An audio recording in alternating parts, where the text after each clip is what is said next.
Halo teman-teman, selamat datang di channel Shafabs. Jangan lupa subscribe ya. Tika tinggal di desa kecil yang dikelilingi hutan dan ladang. Desa itu kaya akan keindahan alam, udara segar, dan pohon-pohon hijau. Tika sering bermain di bawah pohon besar di tengah hutan. Pohon itu terkenal karena usianya yang sangat tua dan dianggap sakral oleh penduduk desa. Kehidupan sederhana di desa membuat Tika mencintai alam. Suatu hari, Tika sedang beristirahat di bawah pohon besar itu setelah bermain. Tiba-tiba, ia mendengar suara lembut memanggil namanya. Awalnya ia terkejut, tetapi suara itu terdengar ramah. Ia sadar suara itu berasal dari pohon tua yang memperkenalkan dirinya sebagai Bimo, si pohon energi, penjaga rahasia alam. Bimo mulai berbicara dengan suara bijaknya, menjelaskan rahasia alam yang tersembunyi. Ia bercerita tentang bioenergi, energi yang berasal dari sumber alam seperti pohon, kayu, dan limbah organik. Tika penasaran mendengarkan. Ia kagum bahwa alam bisa memberikan energi yang besar jika dikelola dengan baik. Bimo menjelaskan bahwa kayu dari pohon telah lama digunakan manusia untuk keperluan sehari-hari. Kayu bisa digunakan sebagai bahan bakar untuk memasak atau memanaskan rumah. Ini adalah bentuk paling sederhana dari bioenergi, cara manusia hidup selaras dengan alam sejak ribuan tahun lalu. Bimo melanjutkan ceritanya tentang biomasa.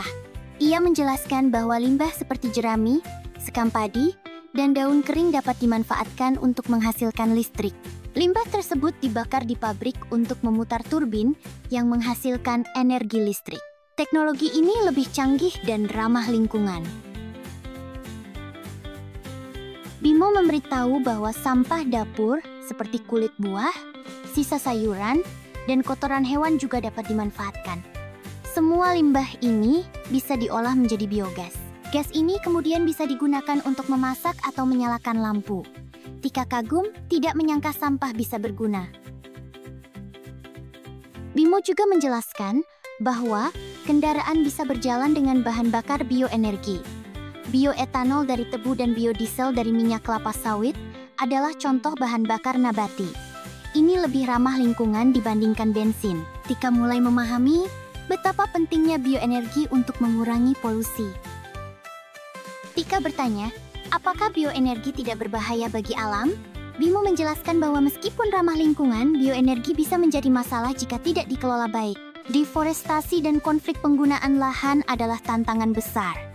Manusia harus bijak memanfaatkan sumber daya ini. Bimo mengingatkan bahwa keseimbangan alam sangat penting. Jika manusia tidak menjaga alam, pohon dan sumber daya akan habis. Generasi mendatang bisa kehilangan tempat tinggal dan energi. Tika mulai menyadari betapa pentingnya menjaga hutan dan lahan agar tetap hijau. Dari percakapan dengan Bimo, Tika belajar banyak hal baru.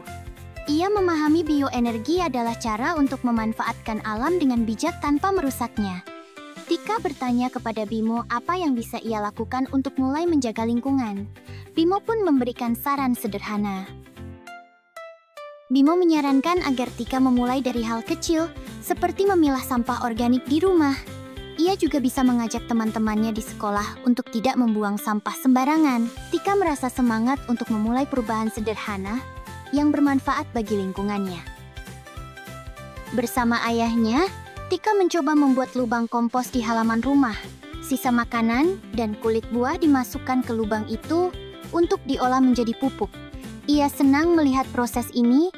Perlahan, Tika merasa bangga karena telah membantu lingkungan lebih sehat.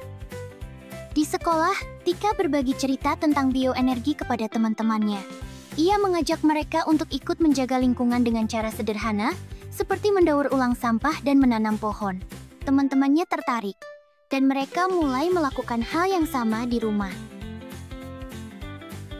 Berkat usaha Tika dan teman-temannya, desa mulai berubah. Banyak keluarga membuat lubang kompos, menanam pohon, dan menggunakan biogas sederhana dari kotoran ternak.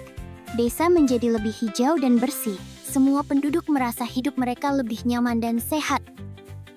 Tika kembali ke pohon besar untuk mengucapkan terima kasih kepada Bimo. Pohon itu berkata, "Kamu telah melakukan hal hebat, Tika. Terus jaga alam, karena dengan melakukannya, kamu juga menjaga masa depan. Tika tersenyum bangga dan berjanji akan terus menjaga lingkungan sebaik mungkin. Terima kasih telah menonton. Jangan lupa like, share, and subscribe channel Syafa. PS.